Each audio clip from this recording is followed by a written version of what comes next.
예, 시장은 뭐 경기도 그렇고 사이클을 탑니다. 메가 사이클을, 메가 트렌드를 잘 이해해야 되는데요. 그런 게 뭐 지금은 AI고 또 원전이고 방산이고 전력이고 이런 거 아니겠습니까? 주요한 메가 사이클의 흐름들을 통해서 시장 전략 세우는 시간입니다. 메가 사이클 주식명가 MTNW 박용호 어드바이저 오늘 함께하겠습니다. 어서 오십시오. 네, 안녕하세요. 그래도 뭐 관세 이슈들은 큰 고비는 넘어가는 것 같고요. 네. 우리가 다시 시장 이슈에 집중할 수 있는 그런 시간인데요. 그럼 박 대표님과 말씀 나눌 오늘 첫 번째 주제를 좀 확인을 하도록 할게요. 아까 이제 사이클을 우리가 이해해야 된다고 말씀을 드렸는데 AI의 열기가 사실은 좀 식는 듯한 데이터 센터에 대한 투자가 줄어들고 그러면서 그런 분위기가 있었잖아요. 그러나 다시 좀 또 살아나고 있죠. 그럼 AI 열기는 어떻게 이해해야 될 것인가? 소프트웨어에 투자할 것인가? 하드웨어에 투자할 것인가? 이런 분위기인데요. 네. 딥시크 충격 이후에 큰 변화가 있었습니다. 최근에 AI 시장 산업의 분위기는 어떻습니까? 사실 최근 AI에 관한 자료와 그다음에 뭐 다른 그 상황을 제가 좀 점검을 한번 해봤거든요. 예. 상상을 초월합니다. 상상을 초월하게 좋다는 거죠? 예, 이거는 앞으로 시장이 세상이 어떻게 바뀔지 네. 잘 모르겠다. 요즘에 최근에 여러분들이 가장 쉽게 접할 수 있는 게 쇼츠인데 네. 쇼츠에 보면은 인공지능을 활용한 쇼츠들이 굉장히 많거든요. 예전 같으면은 그 프로그램 하나만 해도 1조에서 2조 정도 되는 프로그램들이 무료로 돌아다니고 있다는 것은 앞으로 이것을 기반으로 해서 뭐 자율주행, 국방, 뭐 이런 것들 빼서 사회 정치적, 일반 우리 생활 주변에서도 엄청난 변화가 예상된다라는 생각을 할 수밖에 없을 것 같아요. 네. 그런 변화들이 계속해서 이제 나타나고 이제 트렌드라고 하는 게 1년 365일 가는 게 아니거든요. 그죠? 관심이 좀 줄었을 때가 있는데 살아 있는 거죠. 그죠? 메가 트렌드는. 그런 게 다시 얘기가 나오고요. 코엑스에서 얼마 전에 국제 인공지능 대전이 열렸습니다. 이런데 박 대표님이 열심히 가시잖아요. 네. 모든 그 이벤트에. 이거는 어떤 그 행사이고 뭐 어떤 얘기들이 좀 나왔습니까? 행사에서? 네. 사실 국제 인공지능 대전이라고 해서 네. 인공지능의 전반적인 장비와 소프트웨어 그리고 이런 장치들 전반적으로 많이 출품을 했는데 예. 제가 생각한 것보다는 조금 좀 부실했다. 그러니까 예전에 전시회 같은 경우는 이제 대기업들하고 참여하면서 앞으로 대기업들이 그 추진 방향, 정책, 목표 이런 것들이 보였었는데 네. 이번에는 그게 좀 줄었습니다. 대신에 이번에 가서 본 거는 엔비디아라는 그 확실한 블랙이라는 장비를 보고하고 나서 야, 이게 지금 시장에서 인식이 되고 있기 때문에 상당히 AI에 대한 그 우리 호응도나 발전 속도가 훨씬 더 뛰어날 것이다라는 점을 느끼고 왔습니다. 네. 그러니까요. 기대한 것만큼은 아니었지만 뭐 그런 것들이 발품을 팔아야 나중에 쌓이는 거죠. 그죠? 맞습니다. 맛집도 음식점도 맨날 가던 데만 아니라 발굴하면 정말 좋은 집도 발견하지만 왜 갔을까 하는 집도 나오거든요. 예. 어쨌든 얘기들이 의미가 있었을 거예요. 그러면 투자자 입장에서는 AI의 변화들 이런 걸 통해서 지금 어떤 분야로 사실은 하드웨어에서 소프트웨어 쪽으로 미국도 좀 넘어왔잖아요. 그죠? 네. 대표적으로 엔비디아에서 팔란티어 이런 쪽으로 넘어왔단 말이에요. 그러면 어느 쪽을 우리는 집중해야 될지 그 구체적인 섹터와 함께 또 AI 관심 주도 말씀해 주세요. 예. 지금 이렇게 화면을 보시면 아시겠지만은 지금 보면은 제가 이번에 전시회 가서 느낀 거는 AI 장비와 그다음에 소프트웨어 이 두 가지로 구분을 해서 느꼈는데 장비 같은 경우는 엔비디아가 뛰어났다라고 보고요. 그다음에 액침 냉각 시스템이 앞으로도 부각될 거다 이런 느낌을 좀 받았고요. 소프트웨어 쪽에서는 여러 가지가 있지만은 실시간 양방향 소통 이게 이전보다도 한 단계 레벨업 됐다는 걸 느낄 수 있었고요. 그다음에 기업용 AI 플랫폼 여태까지는 챗 GPT라는 이러한 것들 때문에 기업용에 대한 이슈가 적었는데 지금 굉장히 많이 늘었습니다. 또 AR, XR 증강현실 이전에는 뭐 화면이 어떻다, 뭐 컨텐츠가 없다 그랬는데 AI가 발달하면서 이것도 한 단계 뛰어넘는 걸 보여줬었고요. 다음에는 AI 데이터 유효성 검증 이것이 스마트 팩토리나 이쪽으로 확산이 되면서 유효성 검증에 대한 수요가 증가하고 있다는 점이 크게 문제가 된다, 그러니까 이슈가 된다라고 보고 있고요. 일단 그 AI 섹터 장비를 보면은요, 아이크래프트하고 그다음에 그 리더 시스템즈 두 가지 회사가 있었는데 리더 시스템즈는 이제 상장회사는 아니지만 아이크래프트가 엔비디아 하드웨어를 들고 나와서 전시를 했었고요. 이 엔비디아 중에서도 이번에 B200이라는 그 장비가 전시가 됐었는데 이거 된 그 성능과 이런 것들이 훨씬 뛰어나다라고 얘기하거든요. 지금 보시면은 바닥에 그 베이스 기판 위에 GPU를 8개를 설치하고 그다음에 이번에 블랙일 얘기가 많았었잖아요. 이거를 장착을 했었는데 가격은 한 2배 정도 되지만 성능은 한 3배 정도 뛰어나다라고 얘기하는 거는 실질적으로 우리가 인공지능 시스템에 한 단계 더 레벨업이 가능하다라는 걸 이번에 보고서 좀 느꼈습니다. 네. 그 밖에 어쨌든 장비 쪽이 지금 말씀하신 대로 아까 다녀오신 국제인공지능 대전에서의 국내 기업들 얘기하고 장비 쪽이 있고요. 또 주목할 부분은 어떤 게 있습니까? 일단은 소프트웨어 같은 경우도 네. 가서 보고서 좀 느꼈던 게 뭐냐면은요. 네. 실시간 양방향 소통, 예전에는 대화만 가능했었다면은 이제는 실시간 그 양방향 소통 번역도 가능하고요. 그리고 번역의 오류라든지 대화의 오류가 LLM의 오류가 좀 있는데 이거를 잠재우기 위해서 디스플레이에 직접 그 텍스트가 표시되는 것이 참 특이했습니다. 우리가 보면은 저 스마트 팩토리라든지 이런 데서도 디스플레이 쪽에 우리가 명령을 언어했을 때 오류가 나올 수 있는데 이게 오류도 아니다를 확인할 수 있는 거 이게 가장 큰 거였지 않나라고 생각을 하고요. 그다음에 그 튜브형 냉각 시스템 이제 냉각 시스템이 제가 직접 사실 액침 냉각 시스템을 본 거는 제가 처음인데 냉각 시스템이 튜브형 냉각 시스템 그러니까 어떤 주요 섹터만 구분을 해서 튜브형으로 그 부분만 냉각시키는 것과 제가 이렇게 손을 담궈 봤거든요. 이제 기름으로 냉각시키는 건데 지금 봐서는 이 냉각 시스템도 앞으로 중요한 그 이슈가 될 거다라고 생각을 하고 있습니다. 다음에 이제 기업용 AI 플랫폼 정도인데 AI 플랫폼이 기업용으로 확산이 많이 될 거다 이런 생각을 좀 하고 있고요. 원자재 가격을 예측해서 그 재고 관리를 해주는 이런 프로그램도 좀 있었습니다. 네.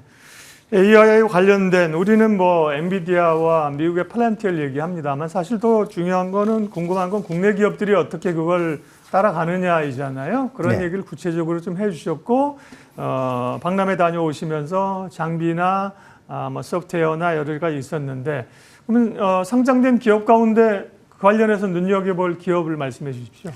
이번 전시에서 상장된 기업이 몇 개 나오질 않았거든요. 예. 마음의 AI나 쇼소프트나 뭐 이런 것도 몇 개 나오지 않았는데 제가 가서 본 거는 다른 그 LLM이나 이런 것들은 많은 투자가 필요한데 유효성 검증은 절대적인 노하우가 필요한 거거든요. 네. 이 회사들이 실적이 나쁘지 않습니다. 그래서 저는 유효성 검증하는 그 회사들 중에서 쇼소프트라는 회사를 제가 여러분들한테 권해드리고 싶은데 유효성 검증이라는 거는 아까 예. 말씀하신 무슨 유효성을 검증한다는 거죠? 이제 그 AI가 네. 데이터를 산출하고 하면서 네. 이러한 작동이 오류가 없이 제대로 되고 있는지 그리고 그런 간극이나 그다음에 레벨은 어느 정도 되는지 이거를 개발한 사람과 그거를 네. 검증하는 사람 그 시스템이 있는데 이 유효성 검증은 이게 아무나 하기 상당히 좀 어렵거든요. 예. 이번에도 한 2개 업체밖에 안 나왔는데 앞으로 만약에 스마트 팩토리라든지 국방 뭐 이런 그 자율주행 이런 쪽에서는 이런 유효성 검증이 지속적으로 증가할 거다라는 생각에서 슈어소프트 테크 여러분들이 관심을 가졌으면 좋겠다라는 말씀 드립니다. 슈어 소프트 테크입니다. 차트 한번 보여주세요. 지금 가격 함께 한번 볼까요? 네, 가격을 보면요.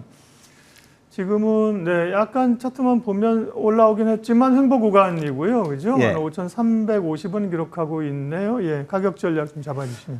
이게 인공지능 관련 회사 중에서도 네. 그래도 실적이 담보되는 회사입니다. 예. 그래서 1차적으로 목표가는요, 7,000원 정도 한번 제가 설정을 해보고요. 그 다음에 지지이탈가는 4,200원 정도 설정을 하는데 아마 그 이상을 갈 확률이 높은 종목이다. 이렇게 생각을 하고 있습니다. 네, 메가사이클 오늘 첫 번째 트렌드는 계속 진행형인 AI 사이클, 그 다음에 국내에서의 이런 움직임들, 그리고 관심주 슈어 소프트테크까지 봤고요. 다음 주제 또 확인해 보도록 할게요. 다음 오늘 메가사이클 주제는요.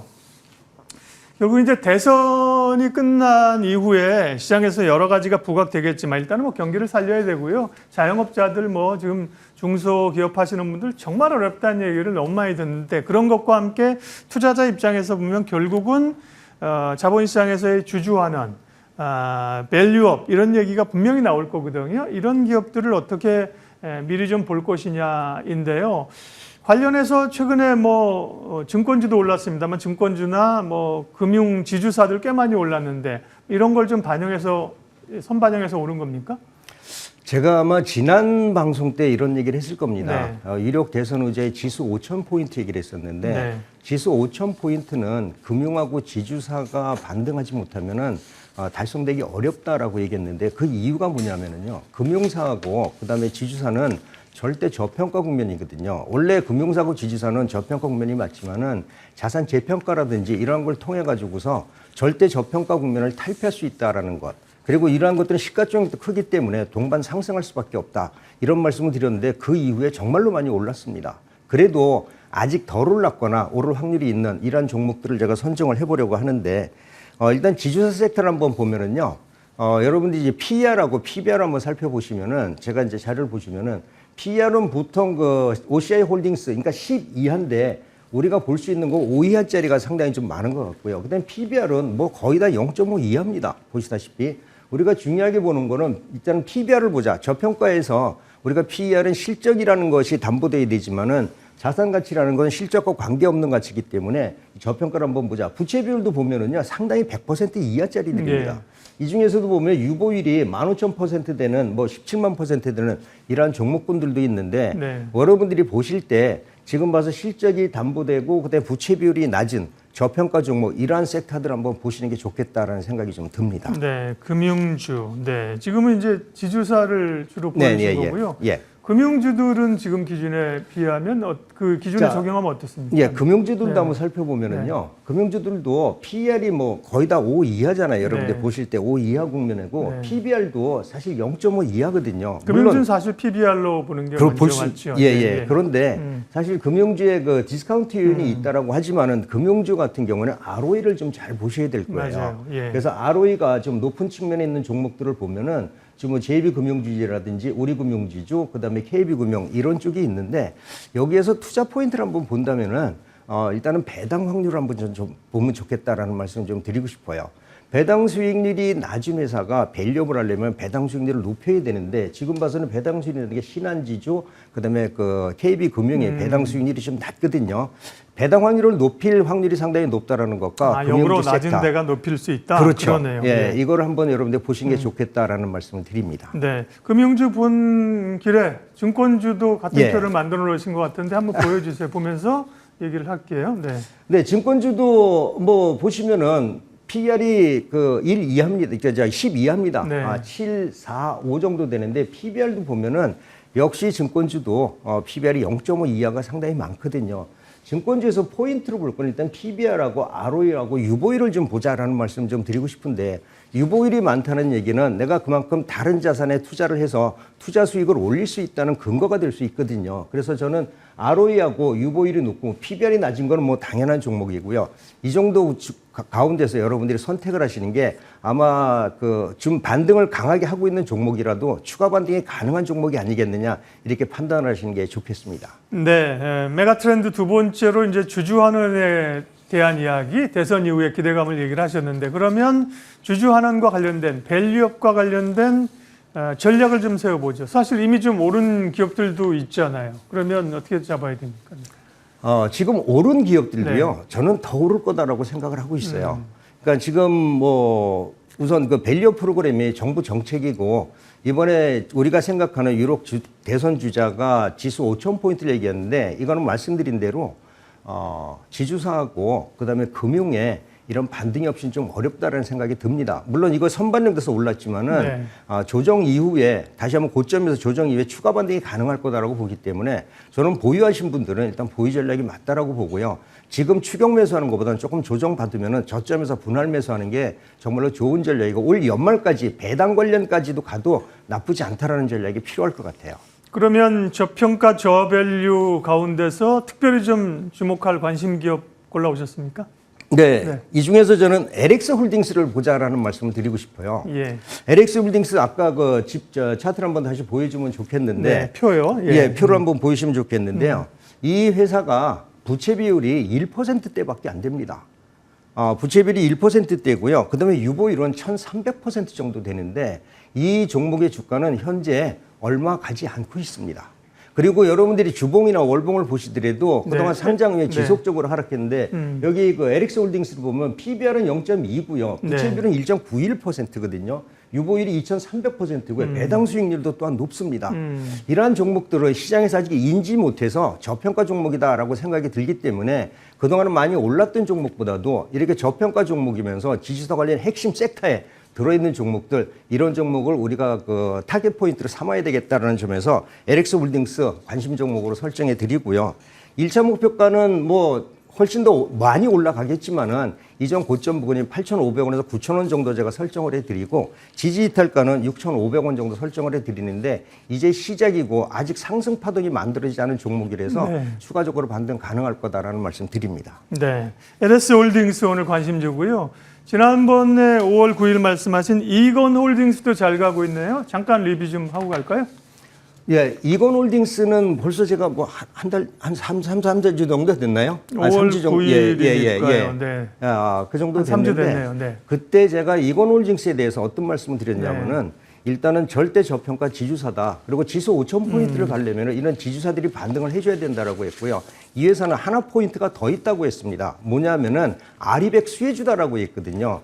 이번에 신재생 에너지 얘기가 많이 나오는데 이 회사가 지주사이면서도 아리백 수혜주다라는 거죠. 우리가 태양 감흥 연료 전지라든지 그리고 실제적으로 태양광 산업을 국내에서 두 번째로 지금 크게 하고 있는 업체이기 때문에 이 업체가 앞으로 태양광 쪽에서 상당히 수익과 그다음에 이슈를 받을 종목이 확실하다라는 말씀을 좀 드리고 싶고요. 지금 1차 이제 반등에서 이전 고점을 신고가 탈피를 하고 있는데 추가 반등이 가능한 종목이다라고 해서 지난번보다 목표가를 한번 상향을 해 보겠습니다.